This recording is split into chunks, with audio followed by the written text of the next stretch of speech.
Patay ang isang Filipina OFW matapos looban ang tinitirahan nitong apartment sa Milan, ayon yan sa Philippine Consulate of Milan. Ang suspect ang mismong amo ng biktima. Si Criza Lopez magbabalita.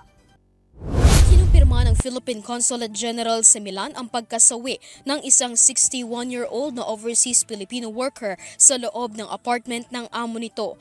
Base sa report, namatay ang isang OFW dahil sa insidente ng panluloob sa apartment ng employer noong gabi ng Sabado sa Parco Sempione. Nasawi ang OFW bunsod ng pananakal ng suspect na nanloob sa apartment. Kinumpirma rin sa report na nahuli na ang suspect sa mismong apartment kung saan nangyari ang insidente. Died in a burglary incident near Parque Sempione over the weekend. So nahuli naman po yung salary. He was caught in the act.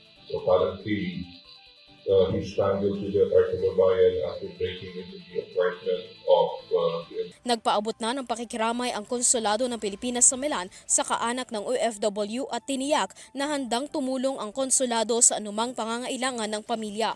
So we're now trying to get the contact details of the next of kin of our kababayan para po mag-check natin kung ano ang suspension. Pari po natin pwedeng extend. Sa hiwalay rin na insidente, may isang Pilipino ang nasugatan matapos atakihin ng grupo ng lalaki na may dalang malaki at itim na aso. The other night, we also reported about that incident where a kababayan was attacked by young men with a big black dog. So, pag naglalakad po kayo, lagi na sa gilid, nakita niyo yung mga grupo ng mga kabataan na may hawak na malaking aso, may iwasan nyo na po.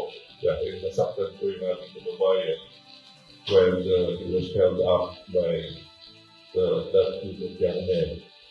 So, malaking aso po yan, hindi maliit. Malaking. Hiling din ng Philippine Consulate sa kapwa Pilipino na nasa Milan na ipanalangin ang nasuwing kababayan at ibayong pag-iingat. Para sa EuroTV News, Criza Lopez, sumasaludo sa bawat Pilipino.